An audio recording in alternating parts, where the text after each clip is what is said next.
అనగనగా ఒక చిన్న చీమ కాశీపట్నం వెళ్ళాలని అనుకుంది.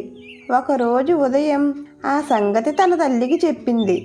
ఎందుకు అక్కడికి వెళ్ళటం అని తల్లి చీమ ప్రశ్నించింది. అక్కడ పెద్ద గుళ్ళో పెద్ద బెల్లం ముక్కలు నైవేద్యం పెడతారని నల్లిబావ రాత్రి నాతో చెప్పాడు.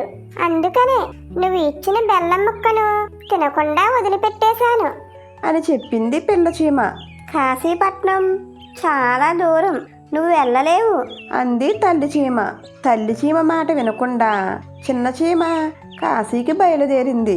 కొంత దూరం వెళ్ళిన తర్వాత చీమకు దారిలో దోమ కనిపించింది. చీమ చీమ ఎక్కడికి ప్రయాణం అని అడిగింది. కాశీకి వెళ్తున్నాను అని చెప్పింది చీమ. మరి చెద్దన్నం మూట ఏది? ఎన్నాళ్ళకి వెళ్తావు? దారిలో ఏం తింటావు అని దోమ నవ్వింది.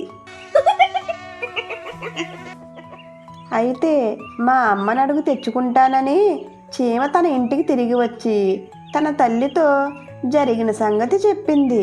సరే, వడ్ల గింజలు పొలంలో వేసి వస్తే 1 సంవత్సరంలో చాలా ధాన్యం చేతికి వస్తుంది. అప్పుడు నీవు అన్నం వండుకొని చద్ది మూట కట్టుకొని కాశీకి వెళ్దువు గాని అన్నది తల్లి చీమ.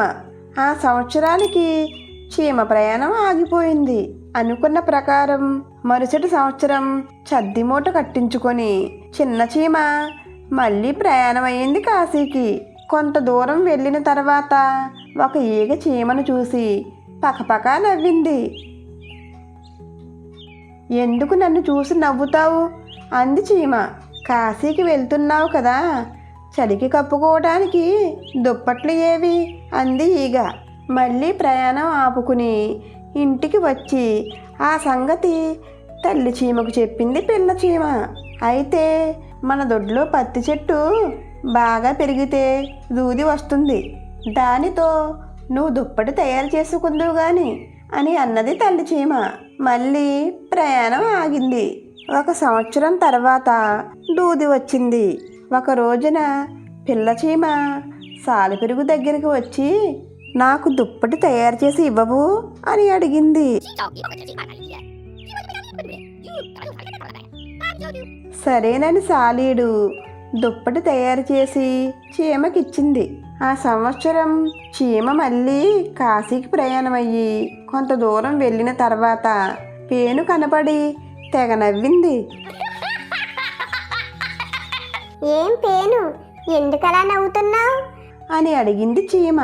నువ్వు కాశీకి ఎప్పుడు వెళ్తావు చీమ? ఈలోగా ఎన్నో ఎండాకాలాలు వస్తాయి, కాలుకు చెప్పులేవి అంది ఆ మాయదారి పేను.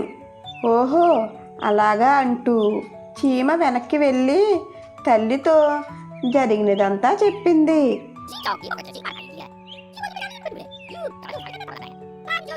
అయితే ఇంకా 2 ఏళ్ళు ఆగు, ఈలోగా నీ 6 కాళ్ళకి 6 చెప్పులు కుట్టించి కాశీకి పంపుతాను అంది తల్లి చీమ. 2 ఏళ్ల తర్వాత చెప్పులు వాడు ఇచ్చిన చెప్పులను వేసుకుందామని ప్రయత్నించిన పిల్ల చీమ కింద పడి వెనక కాళ్ళు 2 విరిగిపోయాయి. పాపం పిల్ల చీమ ఏడుస్తూ ఇక మిగిలిన ఈ 4 కాళ్ళతో కాశీకి వెళ్ళలేనని వాళ్ళ అమ్మకు చెబుతుంది.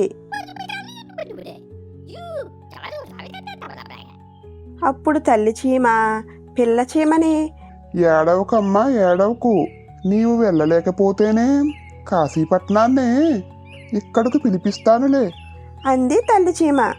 అప్పటి నుండి ప్రతిరోజు నిద్ర నుండి లేవటంతోనే ఆ పిల్ల చీమ పుట్టపైకి ఎక్కి కాశీపట్నం వాళ్ళ ఊరు వచ్చిందేమోనని కళ్ళు కాయలు కాసేటట్టు ఎదురు చూస్తూ ఉండేది. మా ఛానల్ కనుక మీకు నచ్చినట్లయితే లైక్ చేయండి, షేర్ చేయండి, కామెంట్ చేయండి, అలాగే సబ్స్క్రైబ్ కూడా చేసుకోండి.